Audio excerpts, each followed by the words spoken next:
I, 38 female, friend, 34 female, unloaded all the dirty details of her affair to me and then started a smear campaign against me.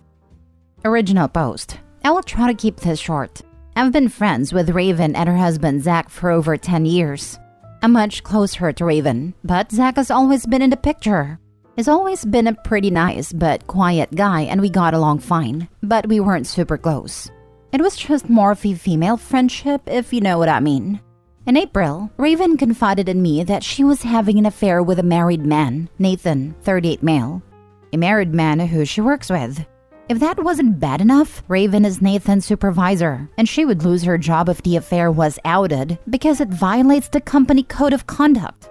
I never pumped her for info about the affair, but Raven was all too gleeful to share that she is in love with Nathan, and he's the best, greatest, smartest, coolest, hottest male that she has ever met. In her opinion only, obviously.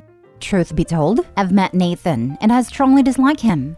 Raven has told a few other friends in our circle as well. However, I'm pretty sure I'm the only person she's had verifiable proof to, which leaves me as the only person who could prove the affair was happening, as far as I know at least. Well, Raven is a bit of a talker, and apparently she has talked so much about amazing Nathan at home that, lo and behold, Zach got suspicious and asked her if she was having an emotional affair with Nathan. Raven flipped out, and in retaliation, I assume, she's now telling everyone who will listen that Zach is having an affair with me. This is clearly false, and I've offered to give her all of our text messages, and there are hardly any. Take a lie detector, anything she wants. Her response to me is that she knows we aren't having an affair, and that she just didn't like Zach talking to me, and that accusing him of having an affair with me was the only way to make sure he was too scared to talk to me. She is clearly paranoid that I'm going to tell Zach that her affair with Nathan is actually physical, or show him the documentation and photos she sent to me. I wasn't planning on getting involved in all this, as it is their private marital business. However, in the last few days, I've had people that I barely know from our town ask me if I'm having an affair with Zach, and forwarding me screenshots of messages they received from Raven, telling them I'm a homewrecker. I cannot for the life of me understand why she's running a smear campaign against me. I'm a local business owner, and this could affect my livelihood. If I was reactive, I could easily out the affair to Zach and destroy her career. I don't want to do that because I don't want to get sucked into her crazy, and I don't take ruining a person's career lightly, especially when they have a family to provide for. But I'm at an absolute loss on how to confront this. I don't want her smear campaign to reach my family, affect my kids at school, or affect my business. I've told my partner, and he knows she's lying, and he has never liked Raven anyway, but he too is struggling with how to handle it. Her smear campaign is just a lie, and she admitted it to me in writing. I'm just flabbergasted. So guys, how do I get her to back off the smear campaign without getting caught up in her crazy personal life drama? Now for the top advice before reading the update. What is wrong with you? Even if your husband knows it's false, how do you think he feels with everyone looking at him like he's been getting cheated on? How will your kids react if they get to know? Are you really willing to hurt your family in order to protect this vile woman? Please be serious. I would never hurt my own family. Thanks for the gut check. Make 100 copies of her message to you admitting it is all a lie and send it to every person who reaches out to you. Those messages also discuss Nathan by name. Wouldn't sending those out just add fuel to the fire? I've seen a side of Raven in the last little while that I didn't know existed, and I really don't want her coming for me and my family. She's scary. Kinda sounds like it's her or you at this point.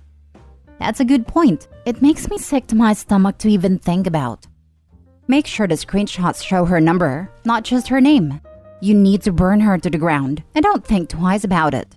It would definitely fuel the fire, but she started this crap, and you don't need a homewrecker label on you.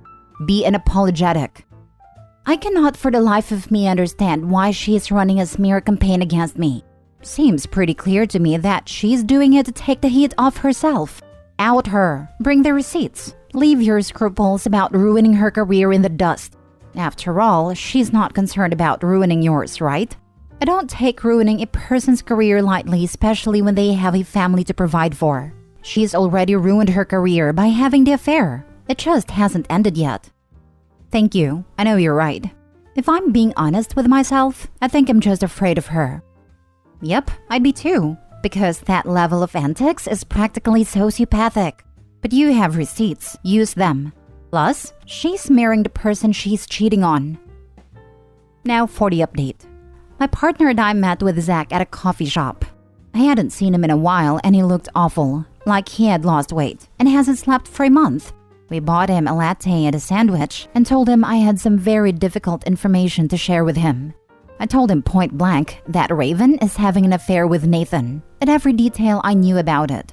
I gave him my phone and let him read through the texts, as well as share the screenshots Raven sent me of her conversations with Nathan about the sordid details of their affair and sexy pics they took together. I apologized to him for not telling him sooner, as that was inexcusable. I thought Zach would be upset or distraught, but he seemed relieved. He teared up and thanked me for telling him, but it really seemed like a weight was lifted from him. I told him I would download the full conversation and all the screenshots and give it to him on a flash drive so he can decide what to do with them. He kept repeating, I knew it wasn't me. Zach then played a recording from the security camera in their garage that picked up a conversation as he was trying to leave the house and she was standing behind his car to block him in. Guys, I didn't even recognize the person in that video. She was crazed, throwing things at him, calling him an insane person. Talking about how their son is on the spectrum because of Zach's weak inferior genes, and screaming at him about how it's his fault that I cut off contact with her and she lost her best friend.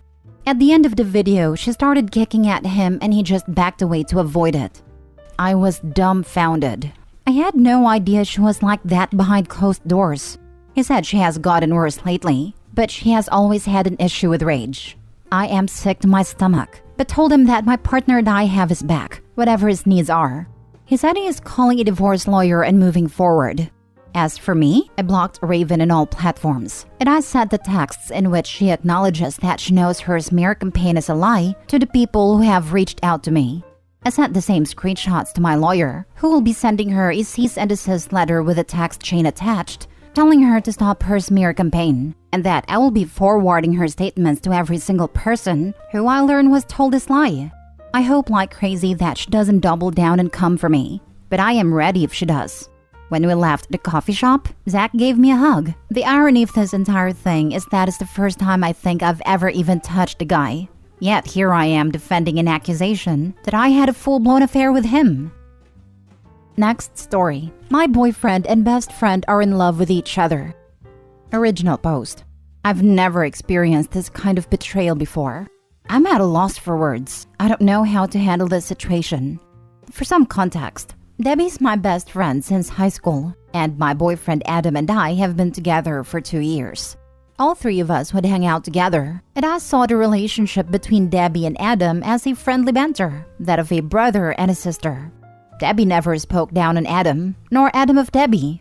Of course, they'd have disagreements, but I always saw it as something funny like children fighting. I noticed signs when Debbie started saying that she didn't want Adam to hang out with us. She said she just wanted it to be her and I. Every time Adam got mentioned or anything, she'd look super upset. I asked her what was wrong, and she insisted it was nothing. Fast forward to the next day. I'm staying the night at Adam's, and he's asking about Debbie. He said she's acting weird. I asked if he talked to her, and he said not much, but that she seemed off, and he asked me to check on her. Adam went to take a shower, and he got a message from Debbie. He's always left his phone around me, and I really didn't think anything of it, so I checked it because I had messaged Debbie, but she never responded. The first message she sent was, I feel horrible and I love her, but I can't help how I feel about you. You need to choose, because you can't have both. Apparently, Adam and Debbie had hooked up a few months ago after Valentine's Day, and almost all the time since. I remember when Adam brought Debbie and I flowers out on Valentine's Day, but I only thought of it as a friendly gesture. Debbie was so happy. It was all she talked about. She kept telling me how lucky I was, but as my best friend, I didn't think it would mean she would do this. I read more messages. Times when Debbie and Adam said they were hanging out with friends or doing overtime at work, they were with each other. They had sent each other spicy photos, and Adam had even compared me and Debbie's bodies. She had been trying to convince Adam to tell me about them and leave me, hoping I would understand that they were in love. But apparently Adam was still in love with me and didn't want to let me go. Debbie was always there for me, supportive and kind, the most beautiful person I'd ever known. And Adam, the love of my life, who would have given his last dollar if it meant I'd be okay, was an old soul, someone you could always depend on. So I don't understand why they do this to me. I used my phone to take pictures of everything, and when Adam came back out, I told him my mom had an emergency and I had to leave. I needed some time to process what I was feeling and think about my next steps. I spent the whole night crying and reading over all the messages I'd collected. After losing myself and crying myself to sleep, I woke up the next morning and took a long shower. I pondered for a bit, but ultimately decided that no friend or boyfriend should treat me this way, and I needed to do something about it. I haven't confronted Debbie or Adam yet, though they both texted me asking if I'm alright. I'll probably sit them both down together and handle this like adults. I'm almost 30. I thought maybe we'd get married one day, and Debbie would be my maid of honor. I thought wrong. Now for the top advice before reading the update. Don't give them the satisfaction of more of your time. Cut them both out of your life. There's nothing salvageable here. They both betrayed you beyond the point of forgiving. This is the way. Take your screenshots and keep them safe for the flying monkeys when they come. But just cut these two out. You don't live together. They clearly don't care. They've betrayed you as they want their cake and eat it. You owe them nothing. Nearly 30 and still young. Go out and live your best life. And blank the bastards. Exactly. I'd ghost them. Block them everywhere. Tell mutual friends you won't be hanging out around these two any longer. Then start the healing process with therapy and self-care. There's not a damn thing that will come after either of their mouths that will do anything but cause further pain. Take heart that like 90+% of relationships starting from infidelity fail and leave them to their inevitable train wreck. Tell your friends what they did. They do not get to control the narrative. Cut them both off. Go no contact and let your friends know that you don't want to hear about them and that they're not to share info about you to them. Exactly. I'd blast it out in the world. Let these pieces of work deal with the consequences. Same. I'd post the screenshots. If they want to be together, everyone deserves to know how they got together. I wouldn't even give them another second of my time. I would send them a text that said, "Since you both couldn't respect me enough to not cheat and lie, I no longer want any contact with either of you. I am serious. Do not contact me in any way." And block them. I agree with this. I would make it shorter. Our relationship is done. Never contact me again and I will do the same. It is my final decision and not an invitation for discussion. Respect it. Then block them everywhere. OP, you are in complete shock right now. It is silly, but playing Tetris or Worldly or Sudoku help to process the shock. Look up butterfly hug technique on YouTube. It is very simple movement and it will also help you to ground yourself. If you have mutual friends, relatives, ask them to not be flying monkeys. Never share information about you with them and vice versa. Not invite you at the parties when they are invited. Treat yourself like a little child who is not feeling well. Eat well, sleep, cry, pamper yourself, get a massage, go somewhere out of town. Talk about it with someone you trust. Journal your thoughts. Just write for 30 minutes every day whatever comes to mind, even if it is the F word written 100 times. You are in hell now, but it will get better. It always does. I would not talk to them. This conversation could hurt you even more. They will keep apologizing. They will tell that they never wanted to hurt you, that they love you. Debbie will say that they fell in love and could not fight it. Adam will be ashamed and afraid to look at you. Do you need it? There is nothing else they could possibly say. Don't give them the opportunity to ease their conscience by saying they're sorry. Now for the update. First, thank you all for such kind and supportive words and thoughts. And thank you to those who reached out to me to make sure I was okay. I didn't think I'd get too many responses. I just put it out hoping to get some advice, but I got so much more than that. And sorry I'm so late with what followed next, but it was a long day. I've been friends with Debbie since freshman year of high school. She threw away 16 years of friendship. I helped pay off her car she drives around in. It's okay. She did come over, and I didn't have to tell her I knew, because in my anxiety at Adam's, I accidentally left the messages open on his phone, and they both called my dad to check on my mom, and found out I lied about her emergency, so they both are aware I know now. I wanted Debbie to explain in detail how they started hooking up. Long story short, it was actually on Valentine's Day. I was the night shift, and they'd been at my apartment waiting for me and got drunk and did it on my couch. They both have a key to my apartment. When I had come home, they were fully clothed and passed out on opposite sides of the couch.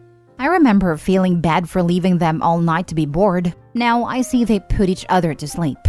After Debbie told me, I just forced her out of my apartment. I practically dragged her out. She wouldn't give back my key. Adam had been blowing me up the whole day, but couldn't come see me till he was off work. Even when he did, his reasons and explanations were stupid. He claimed to still love me, still want to be with me, and promised never to speak or see Debbie again. I didn't even hear the rest of it. I just told him to leave. I'm watching the maintenance man change the locks as I type this. My heart is hardened towards them both after learning about their lies. And I'm extremely hurt, and my trust has been broken, and I feel as if I'll never be able to really love again. In all honesty, I hope they stay together and figure out if it was worth it or not. What also hurts is, I still love them, but I hate them both at the same time. There's no fixing this. There's no rekindling it. And to those who kept pushing me to do an open relationship with the both of them, please go screw yourselves. Or better yet, go be in an open relationship with someone who cheated on you. They've been hooking up behind my back for months now. If Adam wanted an open relationship, he would have asked. Plus, polygamous relationships have never been a thing for me, and never will. I don't agree with it, and I find the entire subject to be stupid, but to each their own. They are both blocked, and I sent screenshots to all of our friends and parents. Yes, my own. Yes, Debbie's, and yes, his. All our parents are close friends, especially me and Debbie's parents. I'm sure it would be nice to watch their world burn, but instead, I'm going to have the couch they banged on delivered to Debbie's house, with the same wine they drank that night sent to Adam. I'm going to go shopping for a new couch eventually, but my recliner chair will do for now. I don't know if they'll stay together, but if they do, no one will support them. No one will be on their side, and no one will ever trust them or believe anything they say. And that's revenge enough for me. Again, thanks for everything.